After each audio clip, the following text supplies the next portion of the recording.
사도신경 고백함으로 7월 둘째 주일 일부 예배 드리겠습니다. 전능하사 천지를 만드신 하나님 아버지를 내가 믿사오며 그 위아들 우리 주 예수 그리스도를 믿사오니 이는 성령으로 잉태하사 동정녀 마리아에게 나시고 본디오 빌라도에게 고난을 받으사 십자가에 못 박혀 죽으시고 장사한 지 사흘 만에 죽은 자 가운데서 다시 살아나시며 하늘에 오르사 전능하신 하나님 우편에 앉아 계시다가 저리로서 산자와 죽은 자를 심판하러 오시리라. 성령을 믿사오며 거룩한 공회와 성도가 서로 교통하는 것과 죄를 사하여 주시는 것과 몸이 다시 사는 것과 영원히 사는 것을 믿사옵나이다. 아멘. 찬양과 감사를 주께 돌립니다. 무더운 여름철 주의 사랑하는 성도들을 또 건강케 해주시고 오늘도 사모하는 마음으로 주의 전에 나와 몸과 마음을 다하여서 주 앞에 경배를 드립니다. 주님, 오늘도 저희들이 드리는 예배를 통해서 우리에게 하늘의 기쁨과 한량없는 은혜를 힘있게 해 주옵소서. 여름 방학을 맞이하여서 사랑하는 자녀들을 방학기간 동안 유익한 학업 잘 준비할 수 있는 기간이 되게 해 주시고 또 방학을 맞이하여 고국 방문 중 출타 중에 있는 모든 성도들 걸음걸음들을 지켜 주옵소서. 금년 절반을 지켜 주시고 또 2023년 후반기에 남아있는 기간도 잘 감당하며 하나님 우리에게 주어진 사역과 사명을 잘 감당할 수 있도록 능력과 믿음을 더하여 주옵소서.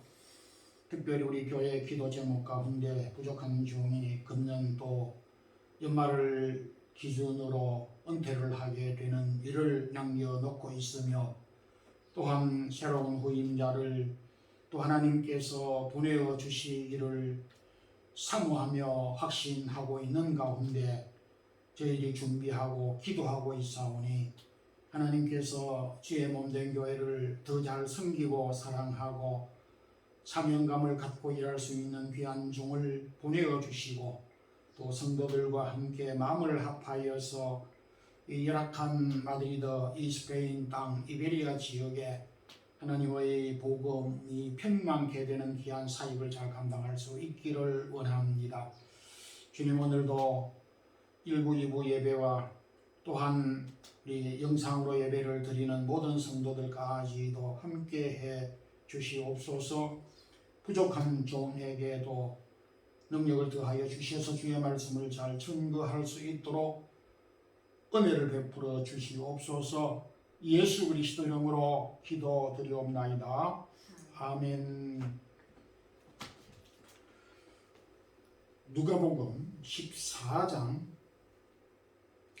15절에서 20절 말씀 우리 함께 합독하겠습니다.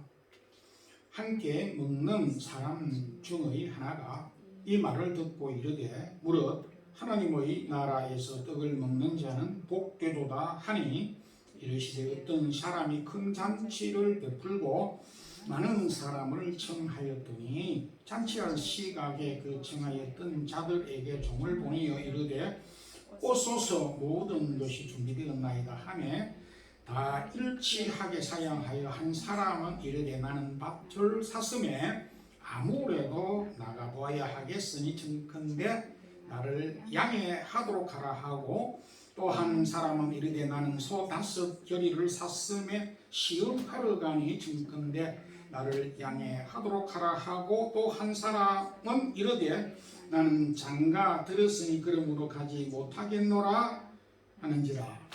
아멘. 본문 누가복음 14장 15절에서 10절의 말씀은 천국잔치 비유라고 불립니다. 이 천국잔치에서 초대를 하였는데 초대를 하신 분은 하나님이시며 잔치 초대라고 하는 말씀은 15절에서 밝힌 바대로 하나님의 나라, 즉 천국에 초대하는 것을 의미합니다. 그러니까 하나님께서 이 땅 위에 살고 있는 많은 사람들을 하나님의 나라 천국에 초대하시겠다는 비유이기도 합니다. 이것은 단회적인 것이 아니라 미완료형의 상태로서 계속 반복되고 있는 것을 의미하는 것입니다. 우리도 그 언젠가 부름을 받아 천국 잔치 초대를 받아 하나님의 백성으로 지금도 살아가고 있지만 계속해서 이와 같은 방법으로 하나님은 자기 백성들을 초청하고 또한 부르시고 계신다라고 하는 말씀입니다. 오늘은 축복을 걸림돌로 만든 세 사람이라는 제목의 말씀으로 은혜를 나누고자 합니다. 먼저 후입한 밭이 걸림돌이 된 사람을 소개하고 있습니다. 한 주인이 종을 통하여서 사람들을 잔치에 초대하도록 하였는데 그 가운데 특별히 세 사람에게 종을 보내었습니다. 주인이 보낸 종은 첫 번째 사람에게 우리 주인이 큰 잔치를 베풀었는데 잔치에 오소서 라고 이렇게 초대를 하였을 때의 답변은 18절에 나는 밭을 샀음에 할 수 없으니 양해해 달라 라고 거절을 하였습니다. 여기에 한 주인이 잔치를 준비하여 베풀고 많은 손님들을 초대했다 라고 하는 여기 동사, 잔치를 베풀고 오소서라고 하는 동사는 시제상으로 미완료 과거형으로서 잔치는 단회적으로 한 번 열려서 초대를 하는 것으로 끝나는 것이 아니라 계속하여서 잔치를 열어놓고 종을 보내어서 많은 사람들을 초대해서 지금도 부르고 계신다라고 하는 그런 의미를 담고 있습니다. 예나 지금이나 농경사회에서 밭을 사는 것은 소중하고 유익한 일입니다. 여기 첫 번째 사람 또한 매 해마다 밭을 산 것 같지는 않아 보입니다. 정말 오랜 기간 동안 땀 흘리고 수고하여서 이렇게 모처럼 밭을 사서 구입을 한 것으로 보여집니다. 농경사회는 그렇다 하더라도 오늘 우리가 살고 있는 이 시대로 비유를 하면은 어떻게 이해를 하면 좋겠습니까? 곰곰이 저도 생각을 해보았습니다. 월세를 살고 있던 이 사람이 아예 그 집을 통째로 사서 그 집에 입주를 하는 것으로 비유를 하고 이해를 해도 괜찮겠다라고 하는 생각이 들었습니다. 밭이나 집이나 또 한 영업을 하는 가게를 구입하는 일은, 그래서 오픈하는 일은 축하할 일이고 축하받을 만한 일이고 귀한 일이고 경사인 것임에 틀림이 없습니다. 저는 우리 성도들의 가게를 오픈하였을 때나 또 집을 구입하여 이사 예배를 드렸을 때에 하나님께서 이 가게를 또 하나님께서 이 집을 정말로 축복해 주셔서 구입을 한 것이므로 감사하고 그리고 유용하게 사용하도록 하라고 하는 말씀을 전하곤 하였습니다. 지금도 이 생각에는 변함이 없습니다. 우리 성도들이 참 잠도 적게 자고 모든 것들을 전략하고 수고하여 가게도 사무실도 오픈하고 또 구입하고 집도 구입을 하는 것이 참으로 필요하고 유익하고 또 그렇게 되기를 담임 목사로서 소망하고 갈망합니다. 그런데 무엇이 문제입니까? 밭을 구입했다라고 하는 어떤 이유와 핑계로 천국 잔치를 거절하였다라고 하는 것입니다. 다시 말해서 너무나 참 노력하고 땀 흘려서 수고하여서 밭을 샀는데 그 수고의 열매 때문에 수고한 그 기쁨을 자신 나름대로 누리고자 하는 한 방편으로 천국 잔치를 거절했던 이것, 어쩌면 천국 잔치 초대에 걸림돌이 되고 말았다라고 하는 것입니다. 반대로 생각해보면 밭을 사지 않았다면 천국 잔치 초대에 응하였을 것이 분명해 보입니다. 그런데 밭을 샀다는 그 이유 때문에 그 소중한 천국 잔치 초대를 거절하게 되었다라고 하는 것입니다. 마태복음 13장 여러 비유들 가운데 감추인 보화 비유가 있습니다. 그 감추인 보화 비유에서 어떤 소작인이 주인의 밭에서 일을 하다 예기치 않게 아주 엄청난 값진 보화를 발견하였습니다. 그런 후에 이 보화를 발견한 사람은 돌아가서 자신의 집을 다 팔아서 그리고 때를 맞추어서 보화가 있는 그 밭을 샀다라고 하는 것을 볼 수가 있습니다. 감추인 보화를 발견한 이 사람은 자신의 가지고 있는 소유나 땅이나 밭, 그것이 목적이 아니고 자신이 발견한 보화의 목적이 있었습니다.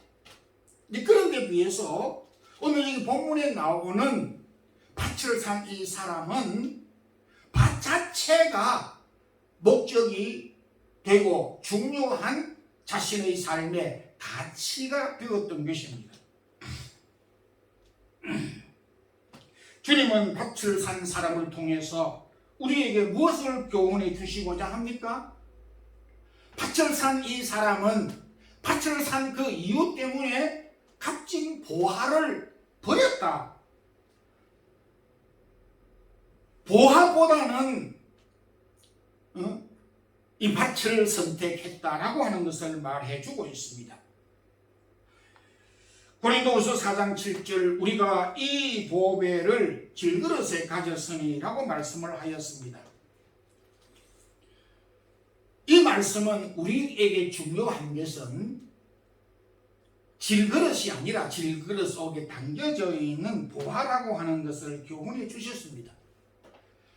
질그릇 비유는 우리의 가진 육체적인 모습을 의미하기도 하지만은 육체적으로 참 보잘것없는 우리지만은 그럼에도 보화 되신 그리스도를 모실 때에 우리의 존재 가치가 의미가 있고 가치 있게 된다는 교훈입니다.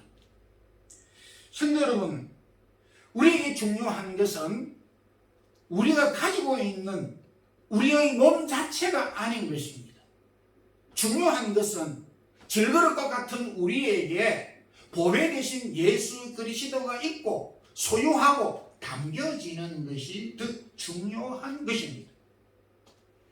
전도서 5장 13절에 내가 해 아래 큰 폐강을 보았는데 곧 소유주가 재물을 자기에게 해가 되도록 지키는 것이다 라고 말씀을 하였습니다. 솔로몬이 그러하였습니다. 솔로몬이 자신에게 있는 재물을 해가 되도록 사용을 하고 유익하게 사용을 하지 못했던 것을 보게 됩니다. 하나님이 우리에게 주신 은혜, 하나님이 우리에게 주신 선물, 하나님이 우리에게 주신 은총과 축복, 밭, 축복과 부여와 형통함이 어찌 걸림돌이 되도록 사용을 해야 하느냐 하는 것입니다. 결코 하나님은 우리에게 주신 은총과 은혜가 하나님에게 나아가는 걸림돌이 되도록 주신 것이 아닌데 말입니다. 그러므로 하나님이 우리에게 주신 밭, 하나님이 우리에게 주신 기업, 하나님이 우리에게 주신 은혜와 은총이 하나님께 나아가는 걸림돌이 아닌 하나님을 더 잘 섬기는 디딤돌, 선한 도구, 유익한 도구로 사용할 수 있기를 소망합니다. 두 번째 사람은 소 5결의가 걸림돌이 되었습니다. 주인이 보낸 중에 두 번째로 초대를 한 사람은 소 5결의를 구입한 사람이었습니다. 역시 동일하게 잔치에 오소서라고 초대를 하였을 때의 반응은 19절에 나는 소 5결의를 샀음에 시험하러 가야 하겠다 라고 하면서 뚜렷한 이유를 대면서 거절을 하였습니다.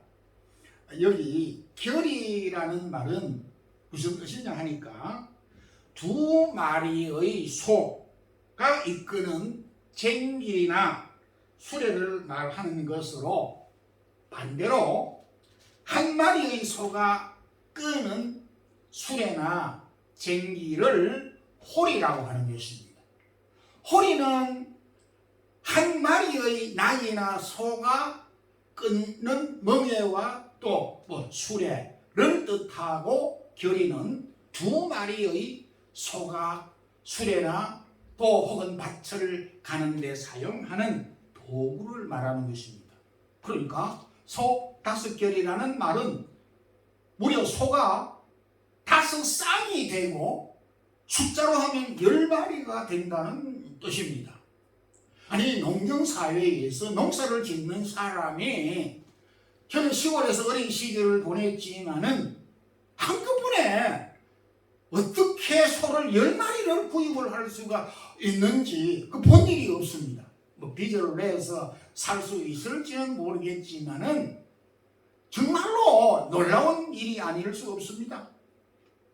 이것도 역시 1년에 한 번 어림도 없는 이야기입니다.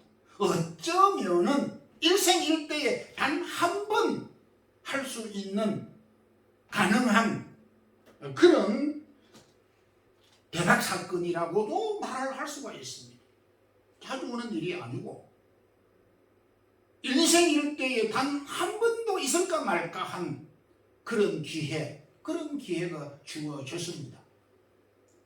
그리고 우리가 생각할 때에 열 일을 제껴 놓고도 그 일을 해야지 라고 하는 동정심과 어떤 그런 이유를 충분하게 인정해야 되는 것처럼 생각될 수도 있는 것입니다.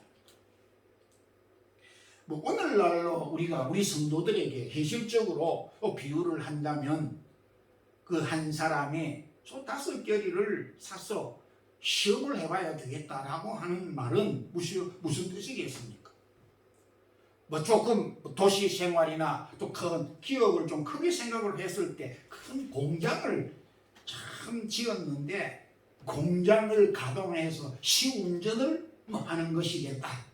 이렇게도 볼 수가 있고 또 개인적으로 생각을 좀 축소해서 이야기를 한다고 하면 아주 좁은 새 차를 뽑아서 오늘 고속도로로 시운전을 우리 가족과 더불어서 오늘 하기로 했기 때문에 전부 잔치 초대에 나가겠다 라고 하는 그런 형편으로 이해를 할 수가 있습니다.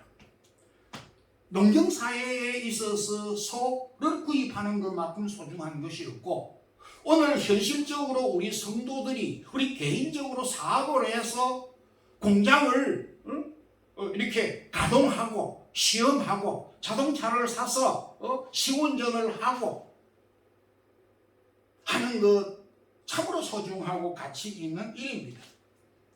오늘 성경은 우리에게 참으로 소중한 일, 가치 있는 일, 땀 흘려서 수고한 열매에 대한 그 결과를 무시해라 라고 가르치는 것이 아닙니다. 세상의 그 어떤 일들을 소중하게 여기서는 안 된다 라고 가르치는 말씀이 결코 아닌 것입니다. 우리 주님은 이렇게 말씀하셨습니다.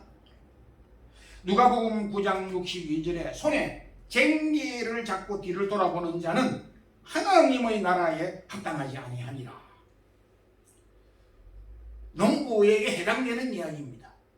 일단 밭에 나가서 손에 쟁기를 잡고 밭을 갈려고 했으면 비가 좀 온다고 해서 뭐 조금 여러 가지 상황이 일어났다고 해서 다시 뒤를 돌아보면서 어정쩡하게 해서는 안 된다라고 하는 것을 제자들에게 일러주셨습니다.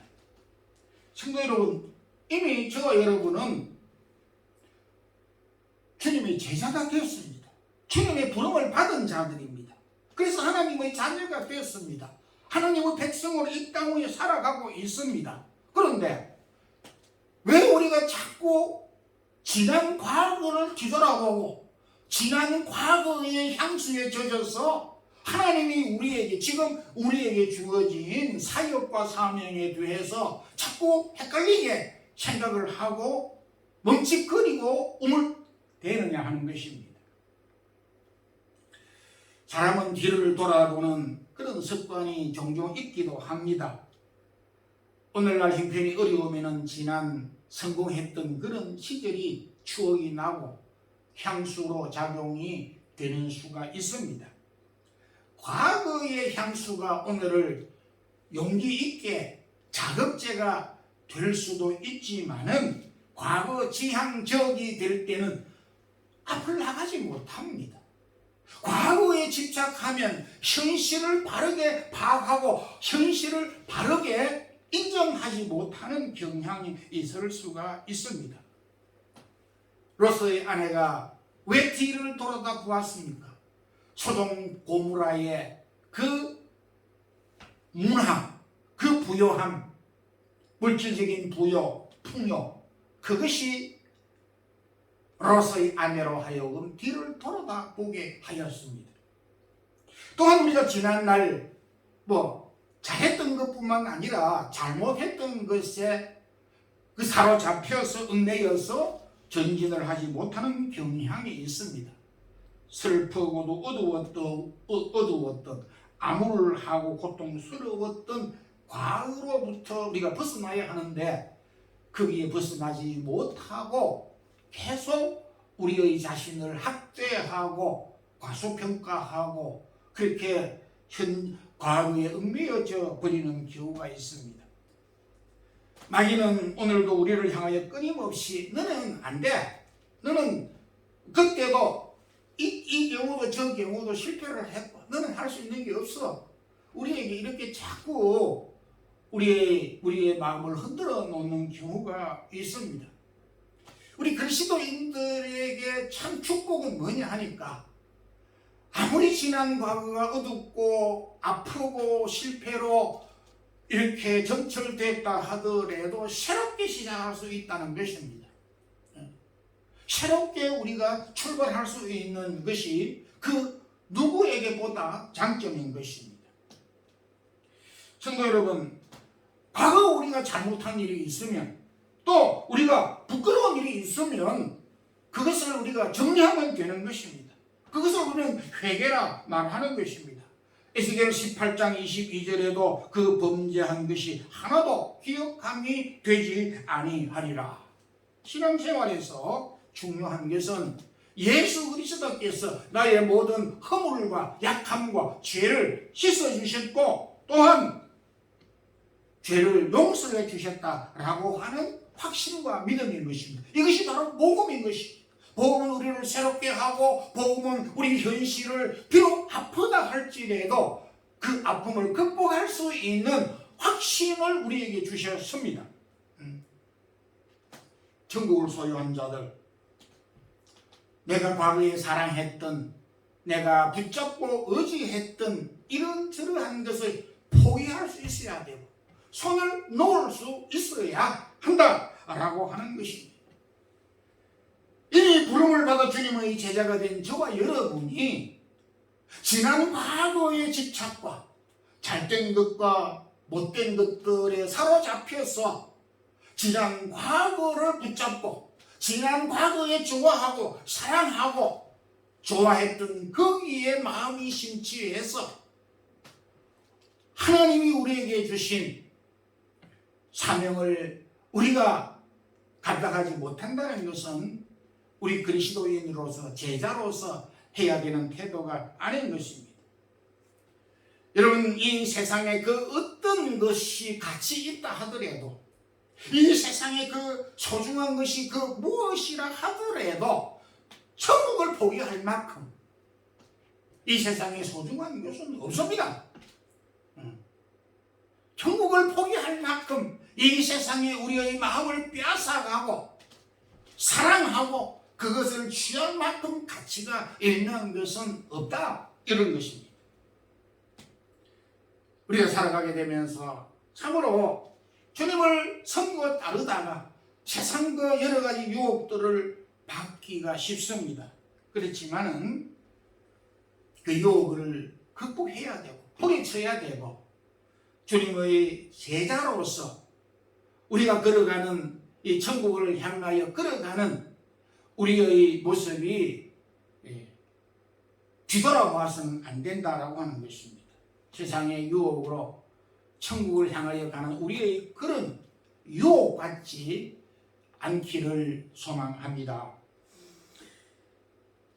주인이 보낸 종은 결혼한 사람을 찾아가서 초대를 했습니다.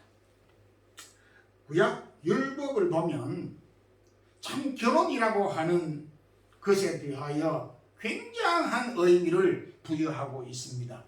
전쟁이 일어났는데 결혼을 했던 사람은 전쟁에 나가지 않도록 되는 특례법을 만들어 주었습니다. 면제를 해 주었습니다. 왜? 결혼한 부부와 더불어서 사랑과 행복과 즐거움을 누리라고. 결혼이 얼마나 소중한 것인지 모르는 것입니다. 성경은 결코, 하나님은 우리에게 결혼을 하는 것과 부부가 되는 것과 가정을 꾸려나가는 것에 대하여서 결코 부정적으로 교훈하신 적이 없습니다. 그런데 여기 오늘 세 번째 사람은 장가를 들었으니 그러므로 나는 가지 못하겠노라. 첫 번째, 두 번째 사람은 밭을 샀기에 소 5개를 샀길래 내가 이래저래 해서 못 가겠다, 사양하겠다, 양해하라, 우리 식으로 굉장히 좀 미안한 감정이 좀 다소 있었습니다. 근데 결혼했던 이 사람은 첫 번째, 두 번째 사람과 태도가 달랐습니다. 무엇이 다릅니까? 아예 당연하게 거절을 했습니다. 나는 결혼을 했으니까 뭐 천국 자치고 나하고 아무 상관없어. 어쩌면 좀 화를 내는 듯한, 근데 동사를 보면 나는 가지 못하겠노라고 하는 이 시제를 보면 과거 능동태로서 나는 결코 갈 수 없다라고 하는 강한 부정의 의미를 담고 있는 것입니다. 강하게, 자신만만하게, 귀찮하게 생각하면서 거절을 했다라고 하는 것을 볼 수가 있습니다. 앞서 말씀드렸던 대로 결혼은 일륜집 대사인 것입니다. 그 일륜집 대사, 한 인생이 살아가는데 이보다 중요한 것이 무엇이 있을까 생각이 될 정도로 소중한 것이 결혼인 것입니다. 이해할 만도 합니다. 그런데 알아야 될 것이 있습니다. 왜 결혼을 합니까? 왜 결혼이 소중합니까? 도대체 결혼이 무엇입니까? 결혼에 대한 의미를 모르기 때문에 결혼했다고 모든 것이 다 됐다고 그렇게 생각을 하는 것은 잘못이라고 하는 것입니다. 성경은 우리에게 결혼에 대한 분명한 말씀을 직시하고 있습니다.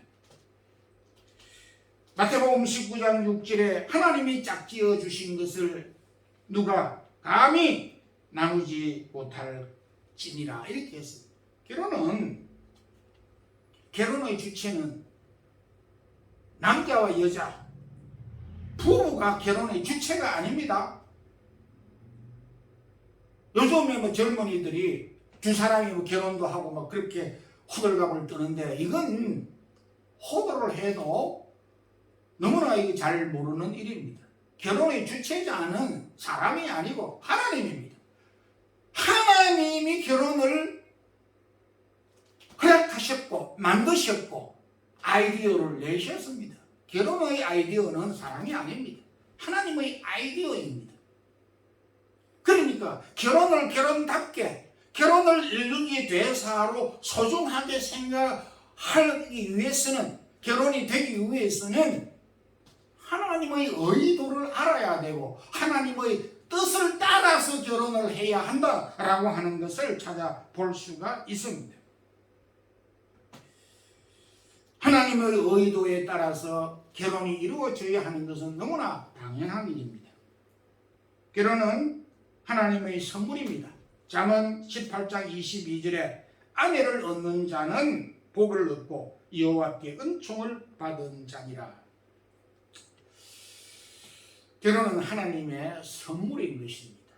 하나님의 선물인 것입니다. 오늘날도 결혼이 많이 이렇게 가치가 다소 주객이 전도되는 경향이 한두 가지가 아닙니다만은 요즘에 자녀들이 결혼을 안 하려고도 하고 또 결혼을 했다고 했을 때 하라고 할 때에 부모들이 사정해서 이렇게 또 겨우 결혼을 하는 그런 경우도 있습니다. 또 자기가 결혼을 해놓고 생색을 내기를 이제 엄마 아빠가 요구하는 대로 내가 결혼을 했으니까 더 이상 잔소리 하지 마세요. 아니 누구를 위해서 결혼을 했는데 이따위 말이 나올 수가 있겠느냐 하는 것입니다.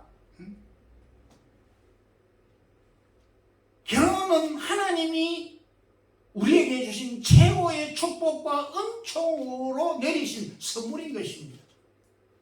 하나님이 우리에게 최고의 선물을, 최고의 은혜를, 최고의 축복을 주었는데 하나님의 초대를 거절한다는 것은 어불성설이다. 그런 말이 되는 것입니다. 하나님의 은총을 잊고 하나님의 초청을 거절하는 것만큼 모순이 어디 있느냐라는 것입니다.